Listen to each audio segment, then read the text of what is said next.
Assalamualaikum warahmatullahi wabarakatuh. Perkenalkan, nama saya Iqbal Arung Samudra dengan NIM 25 garis miring 560 garis miring PN garis miring 19396.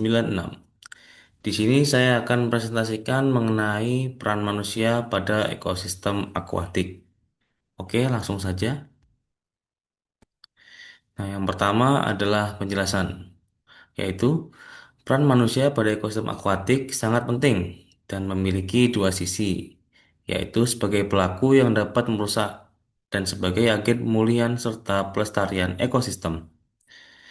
Lalu manusia memanfaatkan ekosistem akuatik sebagai sumber makanan, pekerjaan, dan mata pencaharian, sehingga keberlangsungan ekosistem sangat penting untuk dijaga agar manfaat tersebut dapat dinikmati oleh anak cucu dan oleh generasi-generasi selanjutnya di masa depan.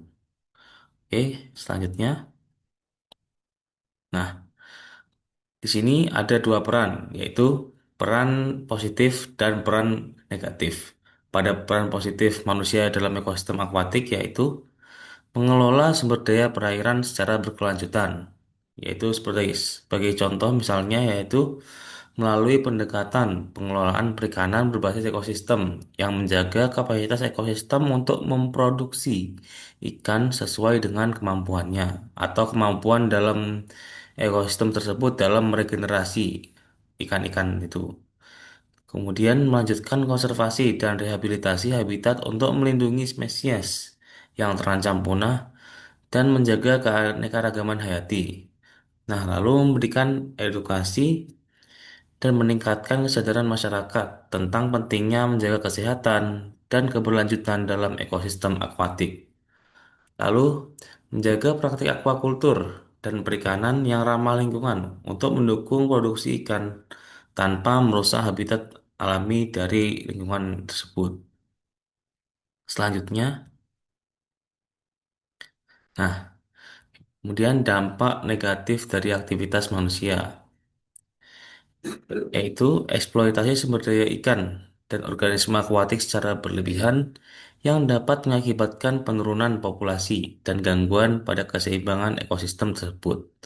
Selanjutnya adalah polusi dari limbah industri, pertanian, dan domestik yang dapat mencemari air, tanah, dan udara dapat mengancam ekosistem dan organisme yang ada di dalamnya.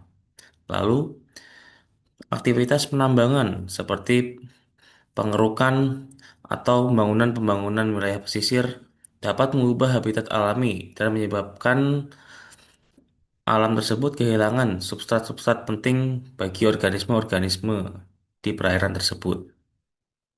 Kemudian, perubahan iklim akibat emisi gas rumah kaca yang dapat memicu kerusakan habitat seperti banjir, kekeringan, dan gangguan siklus pada kehidupan organisme air di dalamnya. Oke, selanjutnya adalah pentingnya keterlibatan manusia dalam hal ini, yaitu manusia sebagai bagian penting dari ekosistem harus mengambil peran aktif dalam menjaga kelestarian ekosistem akuatik melalui yang pertama yaitu mengurangi sumber pencemaran dengan mengolah limbah dengan baik atau yang sekarang sering disebut dengan green economy. Kemudian menerapkan praktik perikanan dan budidaya yang ramah lingkungan seperti menggunakan pakan-pakan alami dan tidak menggunakan probiotik secara berlebihan. Lalu, melaksanakan program rehabilitasi habitat. Nah, ini dapat dilakukan dengan membatasi aktivitas penangkapan dan menangkap ikan sesuai dengan ukuran dan kemampuan dari alam tersebut untuk meregenerasinya. Lalu, meningkatkan kesadaran sosial tentang pentingnya konservasi. Nah, ini biasanya diajarkan kepada para nelayan-nelayan yang ada di pesisir serta masyarakat-masyarakat di sana. Kemudian mendukung kebijakan dan regulasi perlindungan lingkungan. Nah, ini biasanya dilakukan oleh eh, para aktivis-aktivis ataupun dari dinas-dinas terkait. Nah, dengan demikian, setelah melakukan semua poin-poin di atas, peran manusia sangatlah menentukan kelangsungan dan kesehatan ekosistem akuatik yang pada akhirnya mendukung kesejahteraan manusia itu sendiri. Jadi, hal-hal tadi yang dapat dilakukan itu akan kembali lagi pada manusia itu sendiri. Nah, kemudian kesimpulan. Manusia berperan penting dalam ekosistem akuatik dengan memanfaatkan sumber daya untuk kebutuhan hidup, namun juga berpotensi merusak melalui populasi dan eksploitasi berlebihan yang dilakukan.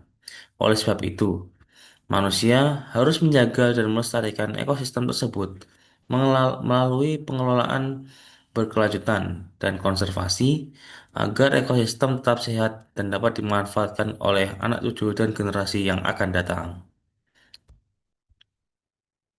Sekian, terima kasih. Assalamualaikum warahmatullahi wabarakatuh.